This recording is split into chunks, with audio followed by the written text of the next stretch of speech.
In the 2015 Formula 1 season, a 17-year-old rookie named Max Verstappen took the F1 world by storm with his incredible natural driving ability, dazzling overtakes, and unbreakable confidence. Right from the outset, it was clear that Max Verstappen had the makings of a future world champion. Fast forward to 2020, and Verstappen has become scarily good. His incredible natural driving ability enabled him to transition from karting to Formula 1 in less than 2 years, and he was a Formula 1 Grand Prix winner by the age of 18. As a result, the Dutchman is vastly more experienced than the other young drivers in F1, so he's had a lot more time to find his footing, hone his skills, and learn from his mistakes.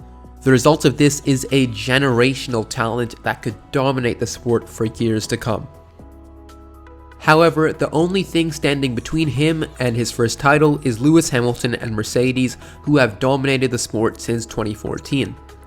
We know that Verstappen is good enough to win championships. We know he's the only driver on the grid who can mount a serious challenge against Hamilton.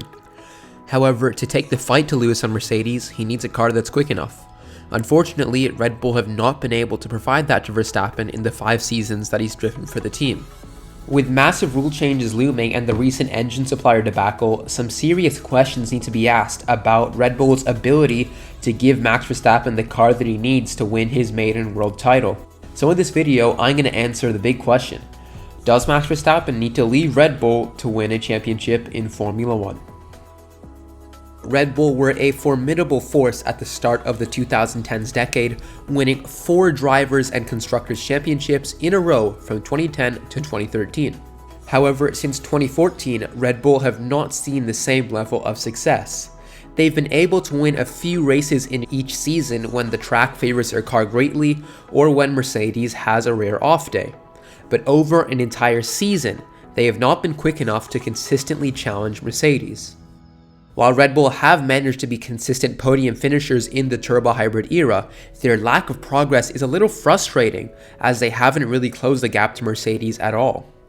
At the start of every season, Christian Horner talks up Red Bull's title chances, but they start the season struggling while Mercedes go on to dominate.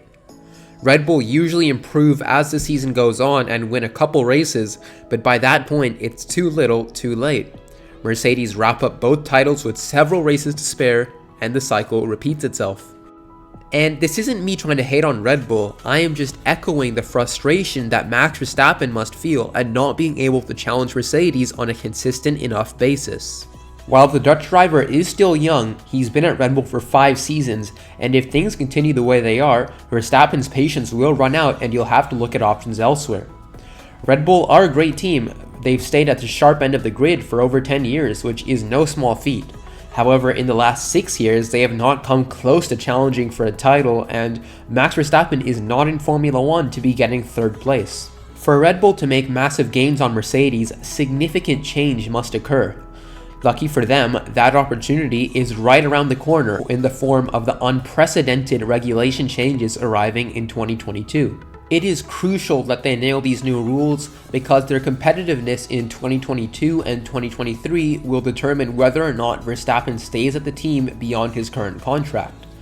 So the question is, are Red Bull well positioned to nail these regulation changes and close the gap to Mercedes?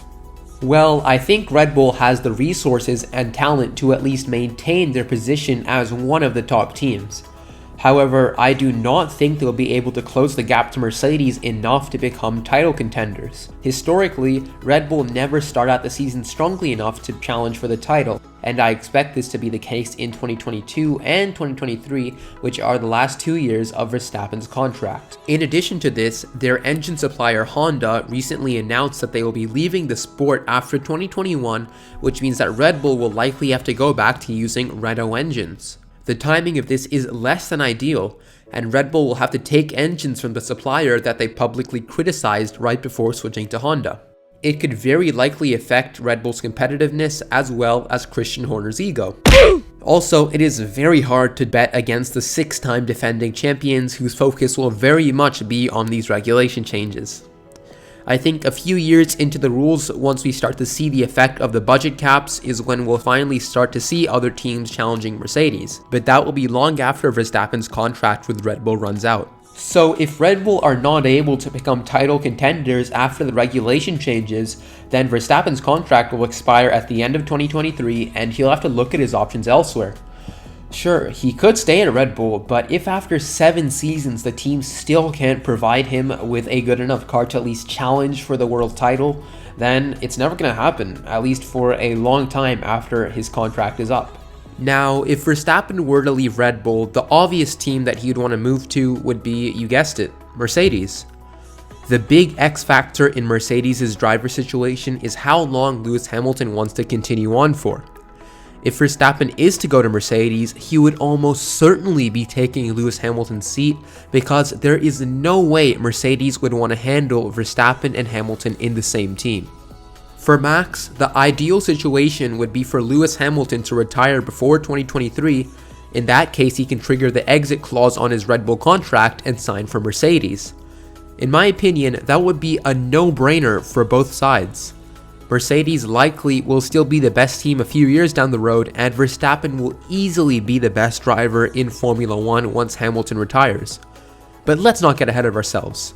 Hamilton will likely stick around for 3 to 4 more years, and as long as Hamilton is at Mercedes, the chances of Verstappen joining them are very slim. So to sum it up, I think that Verstappen for now should sit tight at Red Bull and finish out his contract. He needs to stay fully focused on the Red Bull project and hope that they nail the 2022 regulations. However, if by the end of 2023 there still is no progress, then Verstappen needs to have keen eyes on that Mercedes seat. Once Hamilton does inevitably hang up his helmet for good, Verstappen should ring up Toto Wolff without hesitation and a deal should be negotiated immediately. It is a deal that Verstappen cannot pass up, and Mercedes would be foolish not to take Verstappen if he offers them his services. So, to answer the question from the start of the video, I do think that Verstappen will have to leave Red Bull to win his first title. If Red Bull aren't able to close the gap to Mercedes after the new regulation changes, it will come to the end of 2023, and I don't think Verstappen will want to renew his contract after 7 years of false hope and false promises and disappointments. He's definitely going to want to go elsewhere because he doesn't want to be third for his entire career. I'm sure he will be eyeing that Mercedes seat whenever Hamilton retires, which I think will be in the next 5 years. I think he could be that driver that is at Mercedes. I never think he had 100% faith in the Honda project even before they pulled out, and that just adds a lot of instability. And is he really going to want to go back to Renault engines? I don't think so. But at the end of the day, Max Verstappen is a generational talent and is simply too good to go his entire career without winning at least a single title. But which team will it be with? That's the question. But guys, that's going to do it for this video on Max Verstappen, and if you enjoyed it, be sure to like and subscribe to this channel. Kids love F1 for more great F1 content like this, and I will see you guys in the next one. Bye.